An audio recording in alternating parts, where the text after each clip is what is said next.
This is the Bethel Business Podcast, brought to you by the Bethel Chamber of Commerce in Bethel, Connecticut, and produced by Smith Douglas Associates. Good morning. Today we are with Matthew Close from Bethel Tax Services and M Group Insurance. Good morning. How are you? I'm well. How are you? Thanks for having me. Tell me a little bit about what you offer with both the tax services and the insurance. I'd be grateful to. I am an enrolled agent, and my tax services and Bethel Tax Services are designed to be an affordable firm where you can have your income taxes prepared, where you can get sound advice, and you can get IRS representation to solve tax problems that you might already have. We also serve the needs of small businesses who either already are tax compliant or they may need a little help with all the different things that they may have as far as unemployment taxes, sales taxes, even our personal property tax declarations in town. Sometimes small businesses need assistance with that, and that's what we're here for. With insurance, how do you blend the insurance you offer with the tax services you offer? Strange, there isn't much blending. We do offer a discount sometimes to folks who carry their insurance with us, but what we found was when we began, we worked with an individual who also is an enrolled agent with us who owns an insurance agency. And when we all began to work with her, we realized that she was part of a pretty special group and that the discounts they offered for things like homeowners and auto insurance were pretty profound. And it was just a matter of saving money. I promised myself that I would not offer insurance until I was as conscientious or as good on that side as I am on the tax side, because I really work at this. I really try to, make sure that I'm completely current in education. So I try to do the same with the insurance. But there isn't a lot of blending between the insurance and tax. It's just the only thing is I do like working with the business owners and letting them understand, and the homeowners, the dangers of being exposed to a liability when you're underinsured, the potential for litigation, the potential for you to there are people who actually do get judgments against them. I mean, they literally have to give up some of their salary because of an incident that happened and they weren't properly insured. So that I do. I'm pretty passionate about that. How long have you been in Bethel? I started Bethel Tax Services in Bethel under another name in 2007. After growing some clients and doing some advertising, I changed the name to Bethel Tax Services because I was really enamored with Bethel and I was really helping more and more people as a Bethel resident. And so I decided to make it something that was very hometown sounding, and that's when I became Bethel Tax Services right in January of 2010. And so I'm now, at that time the office was in my home, and now the office is here in downtown Bethel, or just off of downtown Bethel. And so I am super grateful to have the ability to help many, many more folks in Bethel. What made you get into the industry? I began with taxes. Many years ago, I'd say. After I did my own taxes first on an electronic compound, we're going back to the mid '90s here. By the year 2000, I was starting to do them for a few friends, and then in 2001, I actually wanted to sell financial products and help people with mutual funds and this type of thing. But I was young. It was a very competitive industry, and I did not succeed there. But at the same time, I was fascinated with the tax ramifications of that, and so then I began to do taxes professionally, and I knew that I couldn't do taxes professionally for very long without being able to represent people before the IRS, so I did take the enrolled agent's exam in 2004 and became an enrolled agent in 2005.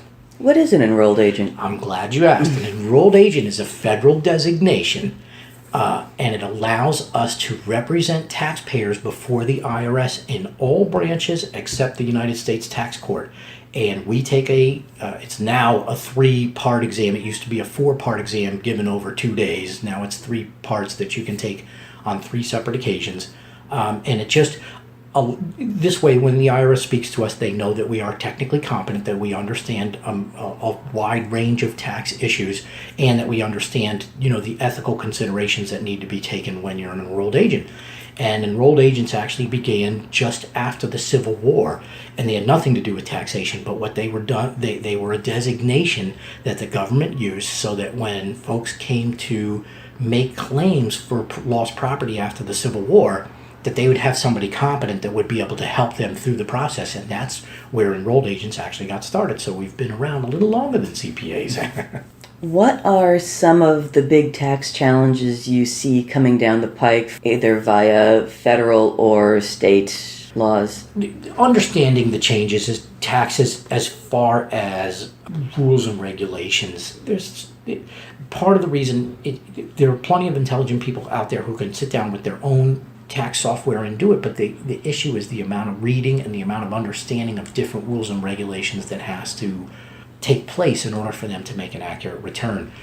The key is every day you're looking in the headlines and you're seeing different ideas of tax changes. Our current administration would like to make big change to the tax code, and every time that happens, we are the first ones on the front lines to learn and implement that. But it's even more difficult to understand that as someone who's maybe not a tax professional, and then for someone like me as a tax professional to pass that information along and say, listen, I know that 2 years ago you could do this and now you cannot, or vice versa.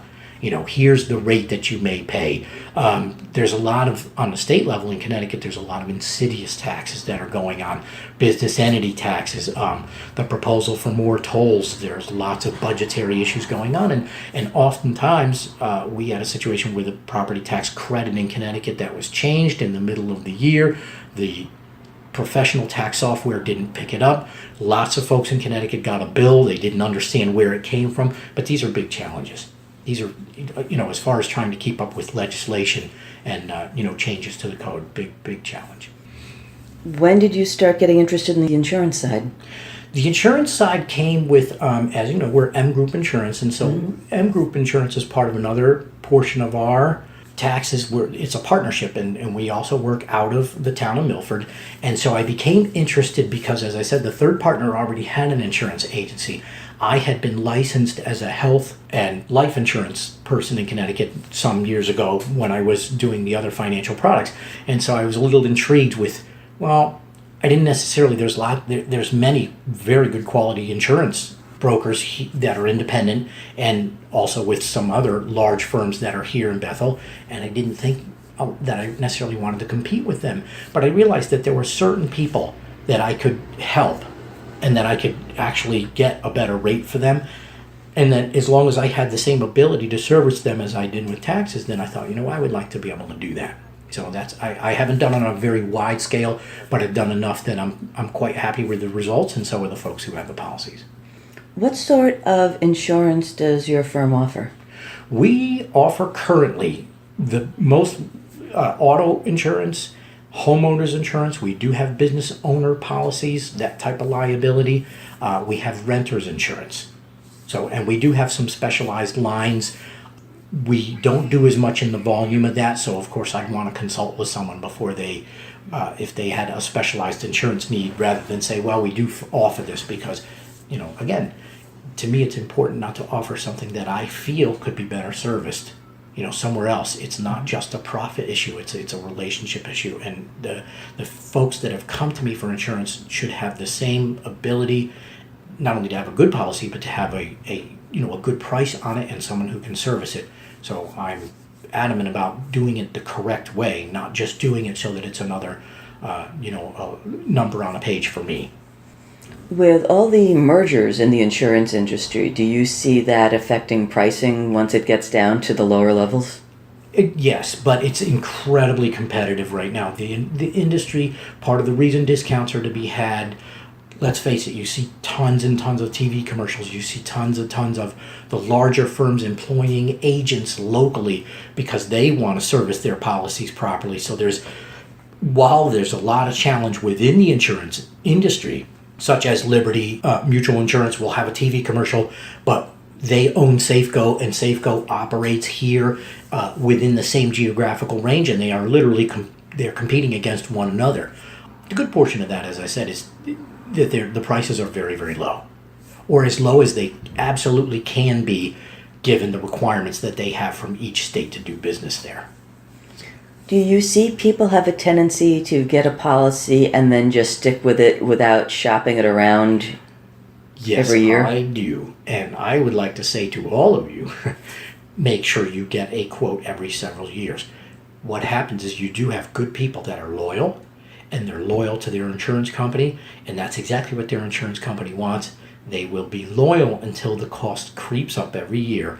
And then when they get a requote, which is what we call it, and I wouldn't necessarily suggest you do this every year, but they might have gone 5 or more years. They haven't bothered to look at what the policy is. They can get a requote and save a significant amount of money. And so a lot of things, and we're very busy people. I would get a policy and leave it because it's one less thing for me to deal with. Well, it's billed monthly, or I don't have to worry about it now. It's more work if I go out and do this, but it is absolutely worth it.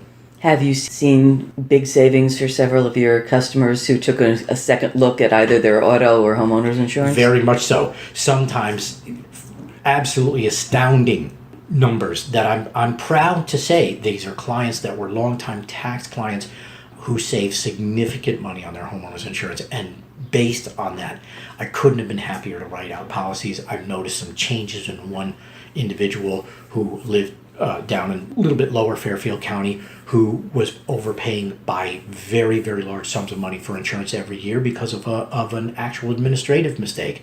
So I was able to uncover that. But even if it was just the premium itself, she would have saved significant money. Do you see the biggest challenge people being underinsured or overinsured? Underinsured. Because again, it's not fun. There's no warm and fuzzy about paying for additional insurance. You can get by in Connecticut with a very low minimum insurance. The problem is trying to explain that's not the best course if you're out on the road and you're doing items A, B, and C, and one simple accident can result in a lawsuit that can go above and beyond the benefits that your insurance company is willing to offer based on your policy. And create a major problem for you. So that I feel people are generally underinsured, and trying to get all of us to say, put in a little extra per year. That insurance will never be something that you regret if you have an incident that happens. What kind of clients do you like working with the most? I like working with clients who are understanding that this is something that they want to take care of. It's not something that something that they need to take care of that they don't necessarily want to. My favorite client is someone who sits down and listens to the big picture, asks the right questions. In fact, I'm just as happy with the client who has to do it piecemeal, who understands, hey, I can't just stop everything that I'm doing. I'm okay with busy people. But my favorite client is someone who understands that I'm here to help them. And I'm here to help them get to the point where they are fully compliant so that they can sleep at night, they don't have a worry, and that they don't have a surprise coming up, from a tax standpoint. Do you work primarily with businesses or regular people? I would say I do more individuals. I would say the split is probably 70-30 or maybe 75-25 individuals to small businesses. So small businesses being revenues under, say, $500,000 a year.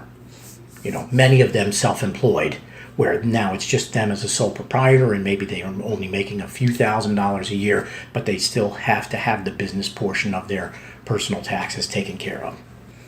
With technology constantly changing, how do you use technology in your business, and how has that changed over the years?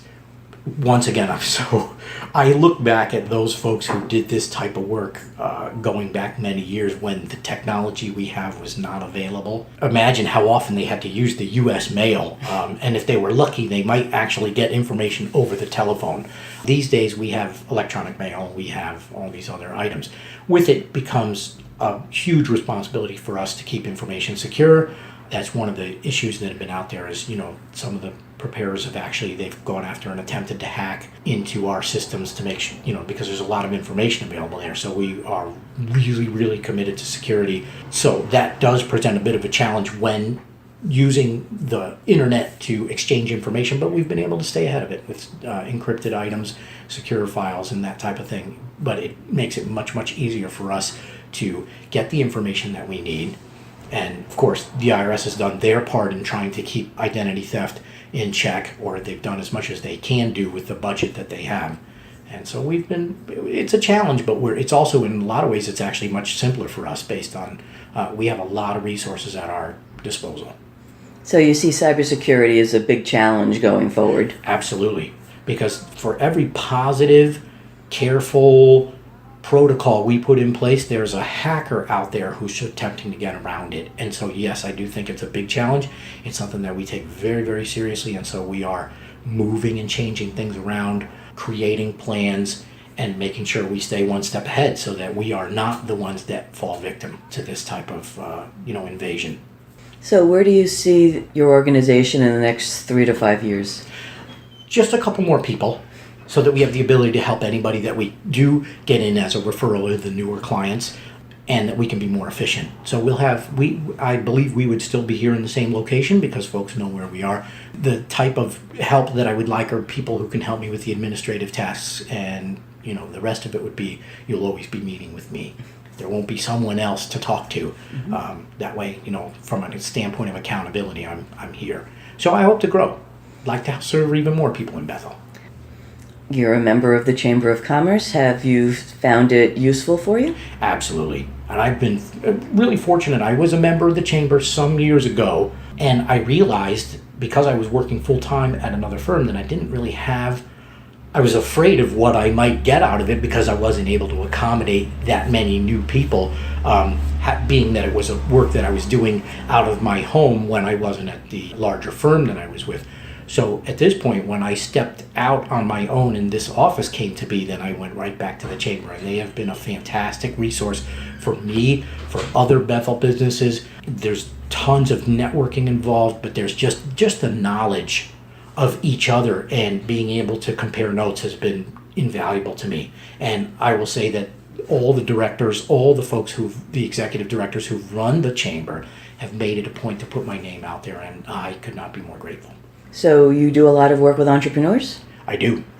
And what I love to do with entrepreneurs is the person who often has a great concept for business, but they don't understand the steps that might take for that to become legitimate, so that once they begin operating and they're actually bringing in revenues and they've got inventory and they've got this, well, are they compliant? Do they have all the other issues that are needed to be in place as they grow? Are those taken care of? And that's not only a specialty of mine, but it's a bit of a passion. What are some of the challenges you see for entrepreneurs in Connecticut when they're trying to start a business, and how to deal with the various and sundry tax codes? I think the biggest challenge is just the time involved. There are lots of steps, and yes, there's some money involved. Knowing what it costs, especially, I'm sure many business owners would echo this, the biggest cost is generally payroll. And learning what payroll and what it costs, all the different things that are just involved in payroll, and how that's going to affect their budget. What do they have investment-wise that they can use to take care of this? A typical restaurant needs a year to a year and a half of the bills available to them at the time they open their doors. Otherwise, it's going to be a very, very uphill climb, and many of them fail.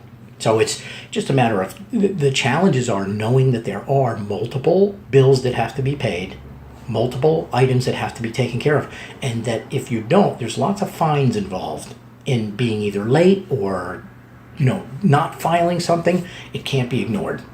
What are some ideas that you would like to share with entrepreneurs who are thinking, I'm tired of the rat race, I want to start my own business? Where do they start? I think they start with, what is the product? What is the service? What do you have to offer? Because everyone has something unique and wonderful that they can offer. And so it's a cool thing to hear entrepreneurs at the beginning of where they are. So once they have a solid idea, just do enough exploration to say, can I bill out for this properly? Can I make a revenue that's going to create a living? Or is this something that I can do above and beyond the other work that I do, that I can choose, and it make a living? Is it a product or is it a service? At that point, then it's just time to sit down. What is the investment that's going to be necessary? Most important, I think, that I talk to business owners who don't have an exit strategy. The key is, it could work out very well. If for some reason it doesn't work out well, at what point do you start the process of closing down? Because it's just as arduous to close a business as it is to open it. All the accounts that were open and all the things that were put in place to get the business operating have to be undone. bills have to be paid, final bills have to be paid. So what is the exit strategy, assuming the revenues don't happen? Of course, the hope is that you have something that flourishes and does very, very well, in which case you have to plan for that too. But the first thing I think that is not to, is to have the idea down and do a little of exploration, and then the rest of it will start to fall into place, as you actually have, a concept going into reality. Do you also offer guidance to people who are starting a new business and don't quite know the financial side of actually running a business? They may have a great idea, they could be an engineer or a piano teacher, and have never actually tried to run their own business.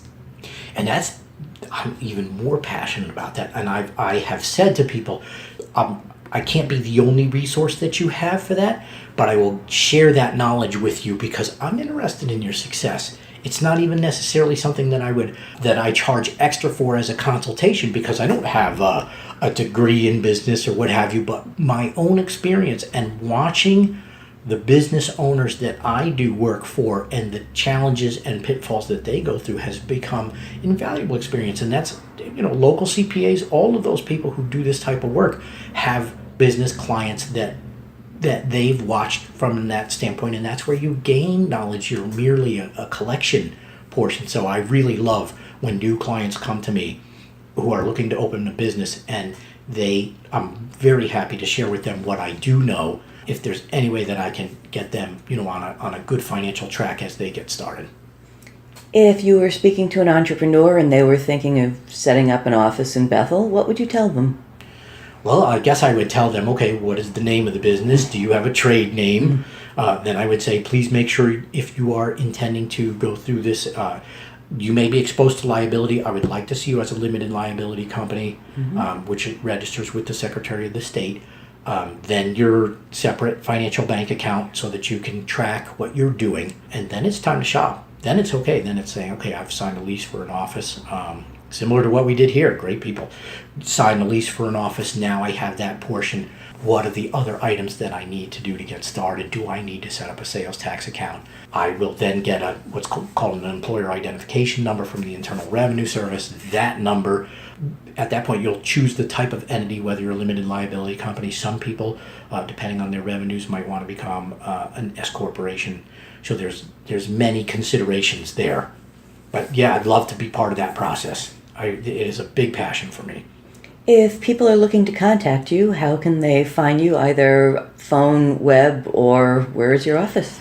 My office is just off of downtown Bethel, next to the Putnam House. I say between the Putnam House and Agway. It is a professional building behind the old Mitchell's Hair Salon. The address is 14 Depot Place, Suite 6. The entrance is on South Street, on the sidewalk up the stairs. Do you have a website? I do. My website is www.betheltax.com. So the word Bethel and tax is one word, betheltax.com. And there are directions there. There's a little bit more about me and my business philosophies. And your phone number? Phone number 203-470-7866. And that is sort of my Bethel phone. I also have an office phone, 203-826-8811.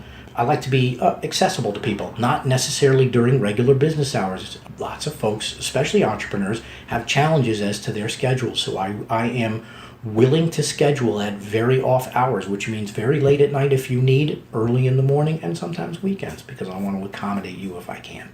Anything else you'd like to share? No, just would like to say how grateful I am for an opportunity to be a part of Bethel. It's in some ways I'm really living the dream to be able to serve people in a small community and be a part of it. So I just thank you so much. Thank you very much for joining us today. All right. Thank you for listening to the Bethel Business Podcast. For more information about the Bethel Chamber of Commerce, call 203-743-6500 or visit discoverbethelct.com. If you run a business in the Bethel area and are interested in being a guest on this podcast, contact Smith Douglas Associates at 203-628-2606.